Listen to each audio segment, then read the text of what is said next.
You can be like, nah, it's fuck Israel time, actually. Oh, what is that? Hold on. Oh, what does that say? It's fuck Israel o'clock, as a matter of fact. Here's what I say to you. You can do that and still win in the most Jewish city on the planet. Okay? The notion that, like, New York Jews care about this or should care about this is fucking idiotic. That's it. Oh, who's calling? Oh, that's right. Oh, it's fuck Israel calling. That's it. Look at the time. It's bullshit. It's bullshit. So we absolutely should not back away from this.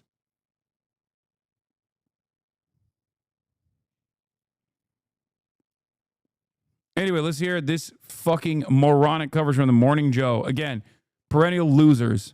Let's hear what these fucking losers have to say.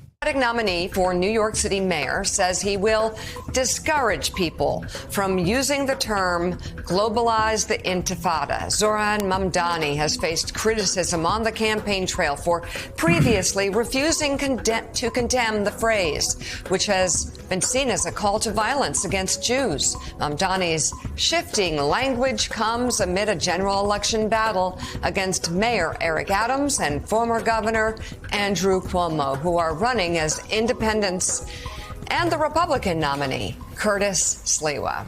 Willie.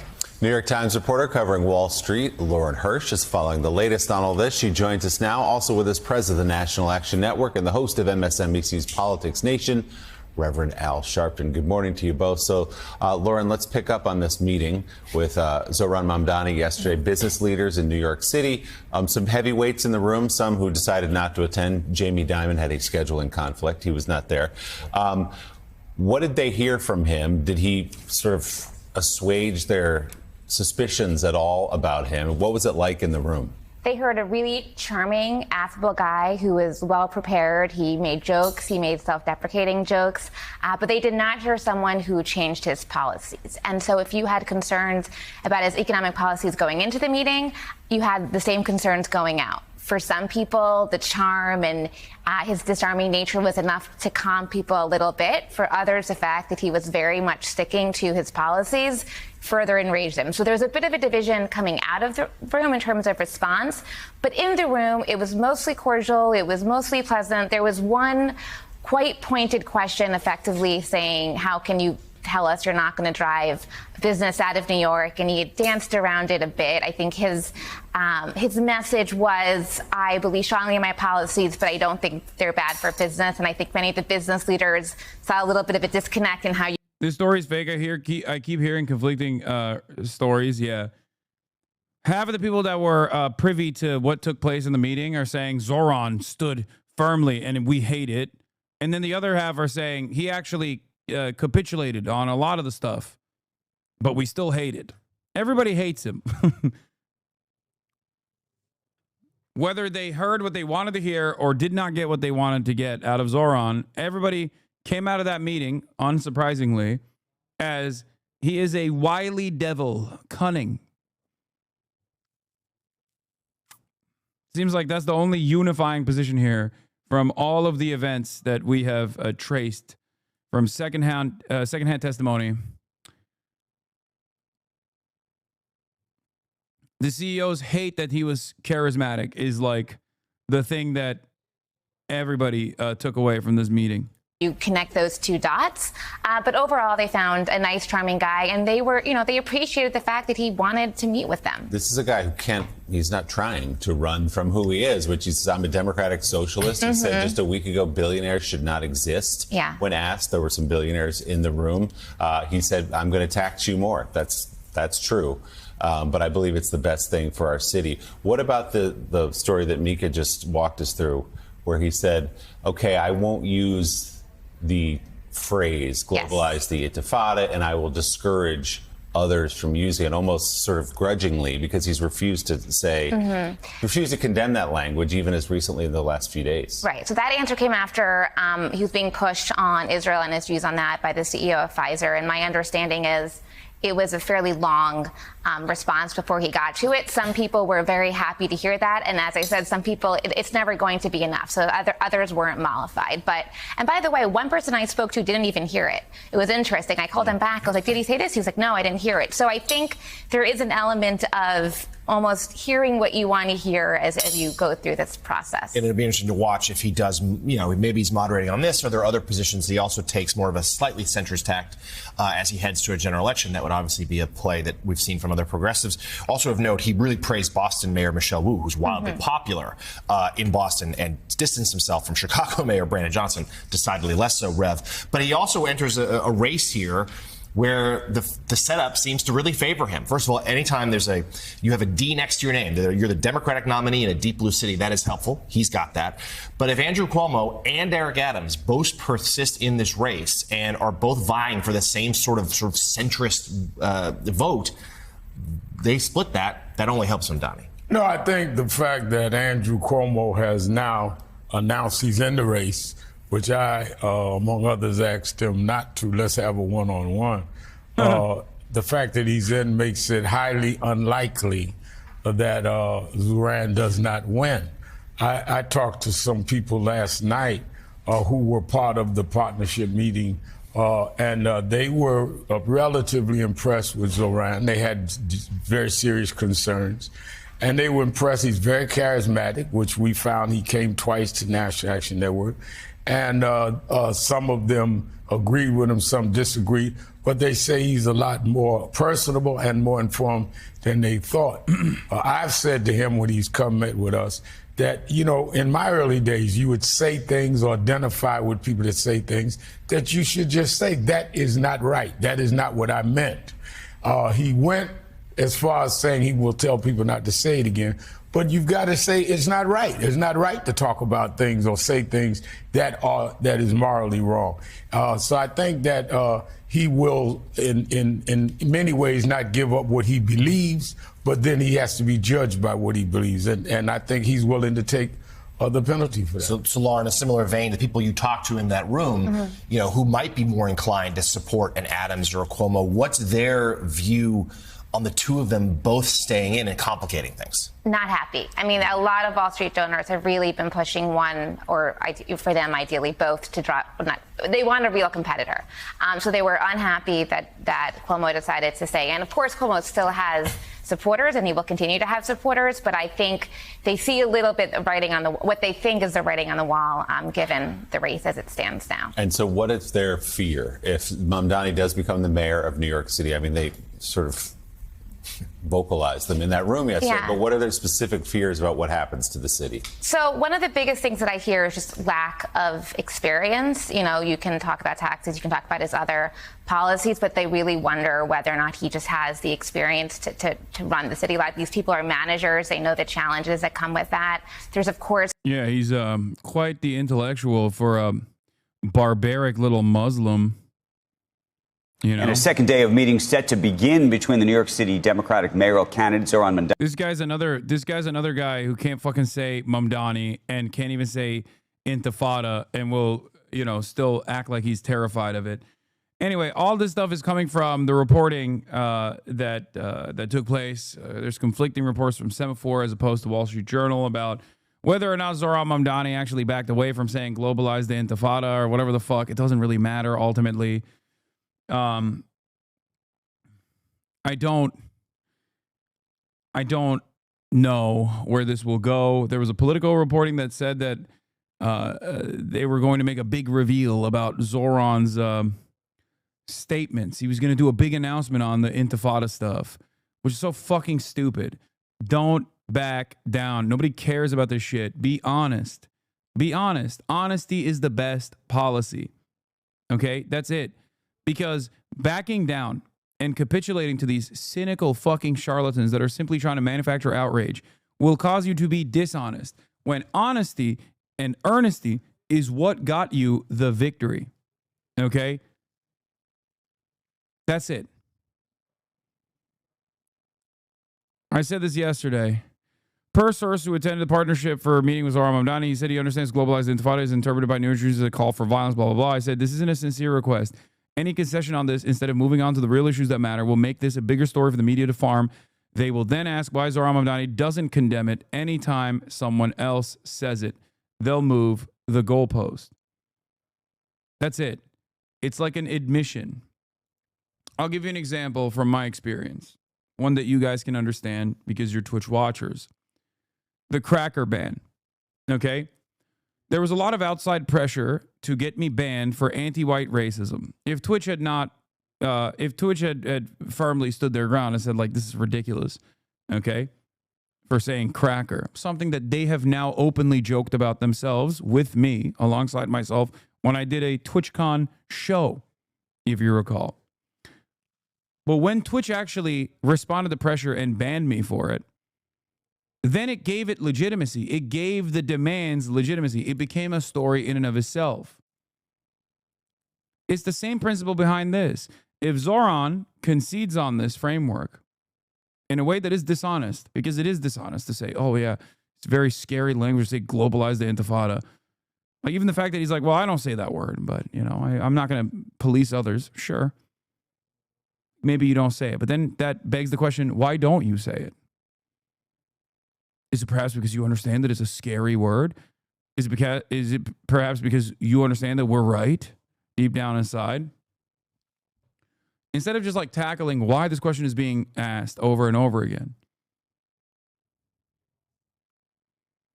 What? To be fair, the full phrase you said was dumb cracker bitch, which I think that whole phrase led to more to the ban than just the food. You think I got banned because you think my defense of this? Are you fucking stupid? You think my defense of this is that I said cracker like the food item? No. I said someone was behaving in a cracker-like way. I said dumb cracker bitch when responding to a Redditor. Yes. My criticism of this is that it's not a real thing. I like that you also had to point C word in here. Like you had to spell C word. Like that's a real scary slur. I'm fucking white, dumbass. It was obviously such a silly thing that Nabisco, Wheat Thins, literally jokingly sent me a cracker pass. Let's take a look. Okay. Hassan. Even though it has taken us a while, the time has finally come. As they say, good things come to those who wait, right? It's our unique pleasure and privilege to bestow upon you the pass. With this award comes great responsibility.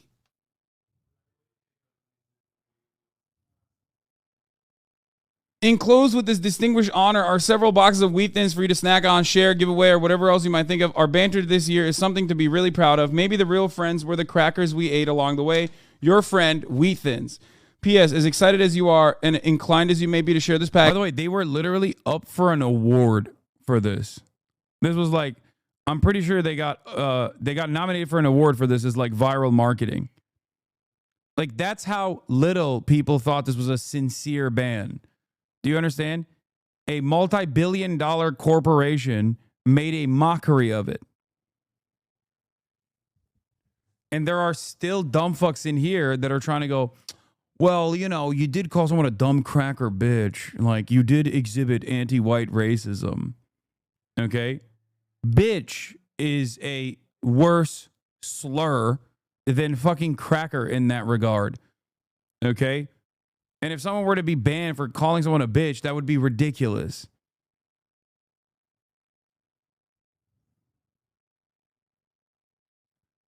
It's only as real as those who try to prop it up. You filter that word in chat. Obviously, it's not an offensive word.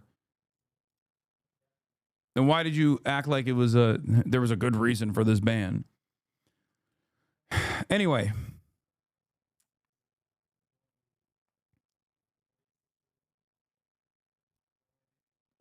The point is, when you as an institution or from a point of a point of privilege, a point of power, offer any sort of serious concession, okay? Offer any sort of real concession to cynical naysayers that are trying to manufacture outrage, you end up breathing life to it. You look like you did something wrong when you didn't do anything wrong.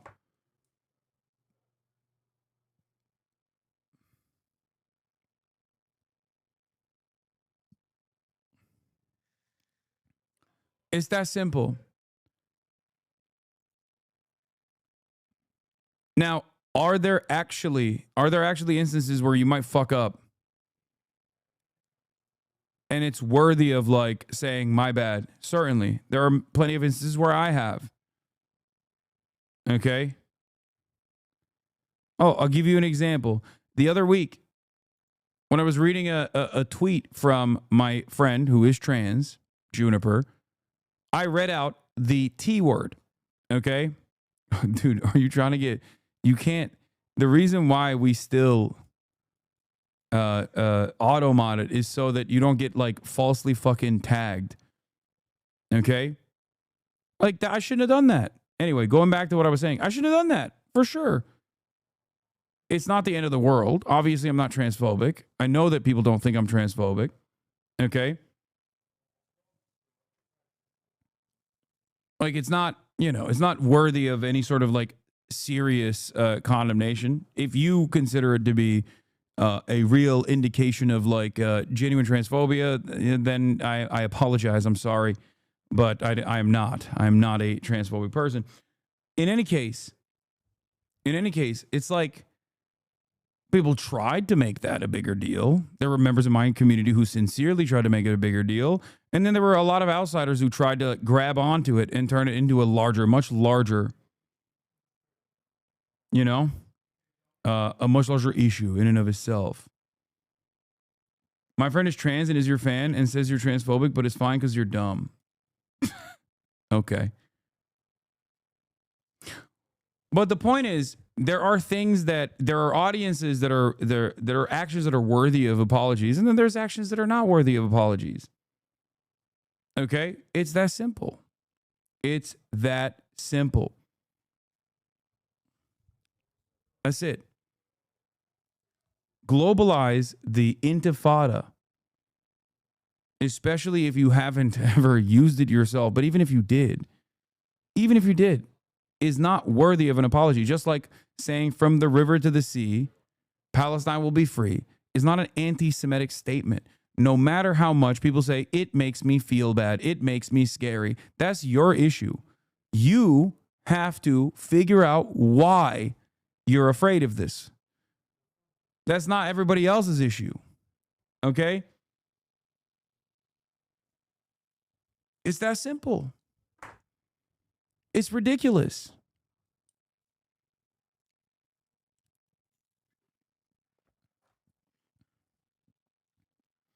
I am trans. You are dumb about trans things that are low-key transphobic and don't know it in that way, but your heart is in the right place. You're our himbo. Okay. I guess you're subscribed to a transphobic person as a trans person yourself. I don't know.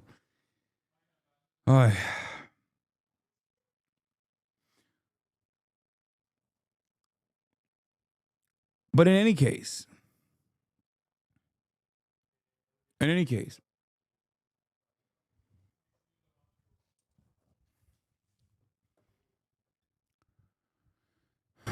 there are instances where an apology, a sincere apology, is warranted, and there are instances where you've done nothing wrong. Okay? And there is no fucking reason for Zohran Mamdani to ever turn around and apologize or back away from even defending other people around him saying globalize the intifada.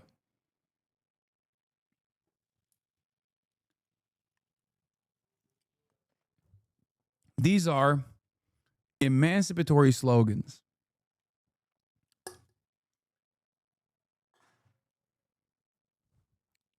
They're not slogans that invoke violence.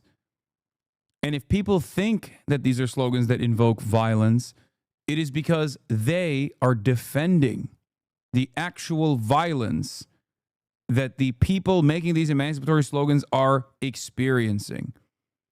Just like Black Lives Matter is an emancipatory slogan to address the injustice that black communities experience in the hands of the police, disproportionate targeting, and violence overall, violence that is normalized through the racist criminal justice system. plenty of racist people have turned around and said, this means you want to kill white people. Okay. Why don't we take that seriously? It makes white people scared. It makes racist white people scared. So why is it that I'm supposed to take it seriously when someone says, well, I'm Jewish and it scares me that you're using an Arabic word for uprising? To me, this means you want to kill all Jews. Okay, well, you're fucking schizophrenic. That's it. That's your problem. That's not my problem. That's it. Like, I'm sorry. I'm sorry about your racism. Like, oh, man. It's no different. It is no different than a racist white person saying Black Lives Matter scares me because I feel like you're saying I want to kill all white people. Globalize the Intifada scares me because I feel like you're saying you want to kill all Jewish people. No different between these two. These are both inherently reactionary statements.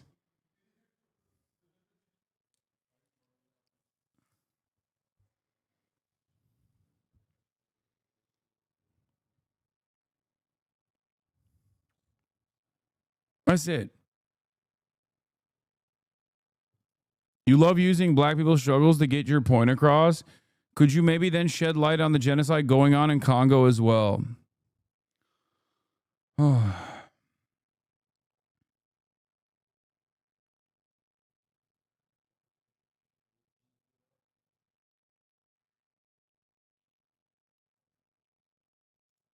This got to be a federal agent, right?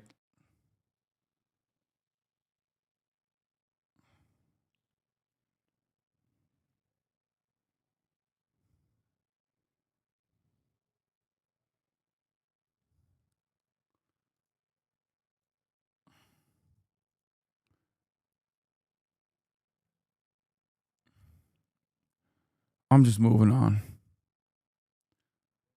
Oh, yeah, dude, you hate about oppression here? How about you fucking name all the oppressions?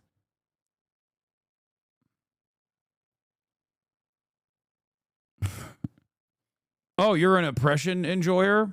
Name all of them.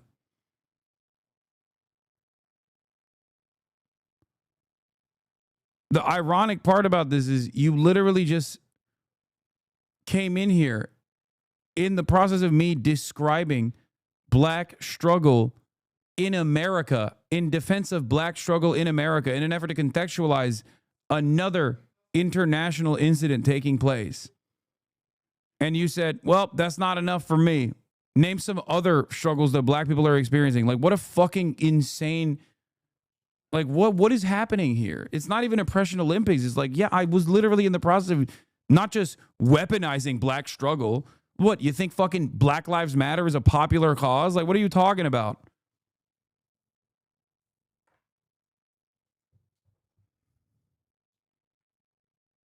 It's so stupid.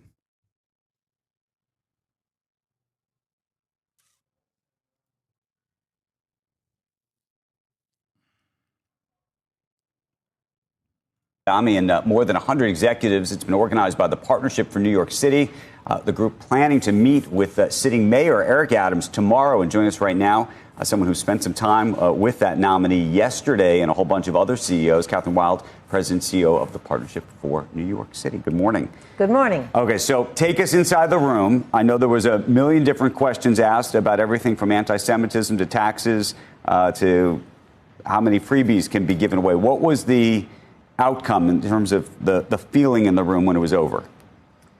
I think everyone walked away thinking that he was the most impressive candidate they have seen in generations. He's very compelling, charming, smart young man, and gives you a sense of he's honest, means what he says. So and he's full of hope. Okay, so here's my question though. There were. Yeah. Okay. Well. Talk about the drama. Talk about the bad things. Talk about the bad things. He was scary, right? He said he didn't say "Am Israel Chai." He said he's a socialist. That's scary. He wants to obviously hang every billionaire, clearly, including those in the fucking room. terms of the reporting that I saw on this, a lot of folks who thought he was charming and a great candidate. Clearly, he's a good candidate in that he was able to attract a huge base and could speak in a way that attracted a group of people to vote for him. Having said that, there was also a sense, at least from some of the reporting that I saw and folks that I talked to, that a lot of the people in the business community might have thought he was charming, but fundamentally disagreed with his underlying views of how to attack the city's problems. Totally. You didn't let me finish. That was my but. Okay. No, he's clearly totally inexperienced. They raised the issue of, it's a city of 300,000 people. It's a very complicated management experience. What have you done? What's prepared you? He said, well, I'd surround myself with good people and follow the Mike Bloomberg principle of letting them do their job. That was a good answer, but I don't think it was it made up for the lack of experience. And on policy issues, he's sourcing from sources that they don't believe in terms of the fiscal realities, the tax impacts, et cetera. And did he hold firm? Did you feel like he on those views? Did you think that there was a flexibility to his perspectives? I don't think he would. What he said was he wouldn't be flexible on his basic values, but he was eager to learn.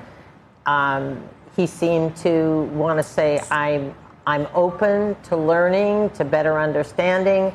And he said, importantly, because I think this is important, I think we all agree the challenges facing the city, he nailed it, affordability and et cetera. The fact that... Are you not at all worried about how easily Zoran caved and to who he's caving, assuming it's true? Like he's only caving to one group, the Dem establishment, which he literally does not need to win. If anything, this is going to hurt him and makes me worry about his ability to stand strong. I don't think so. I mean, we'll see. Only time will tell.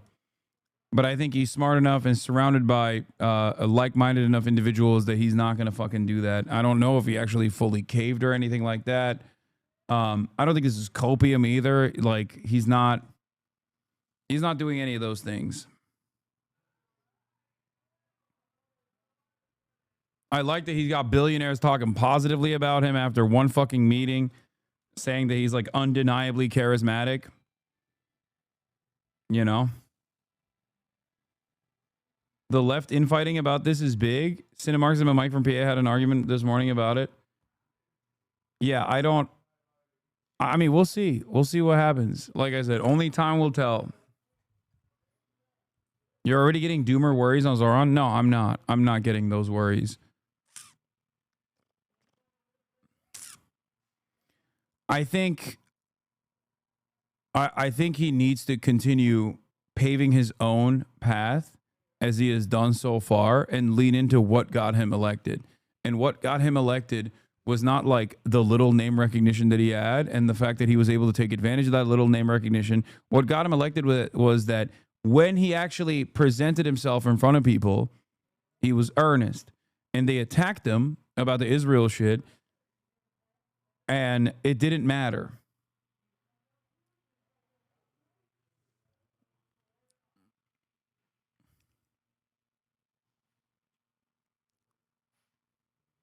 Until he gives me a reason to worry, I'm not all that worried.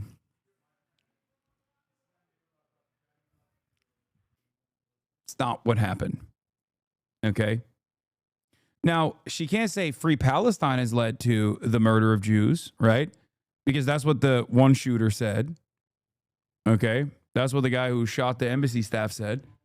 Because that would come across as insane. People would be like, I don't know about this. So that's why she has to associate it with globalize the intifada. But what she actually wants to say, that she can't say openly, is Free Palestine is leading people into fear.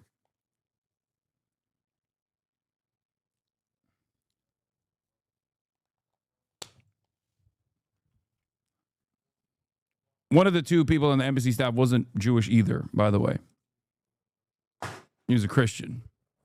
His wife, that he was supposed to marry, was Jewish.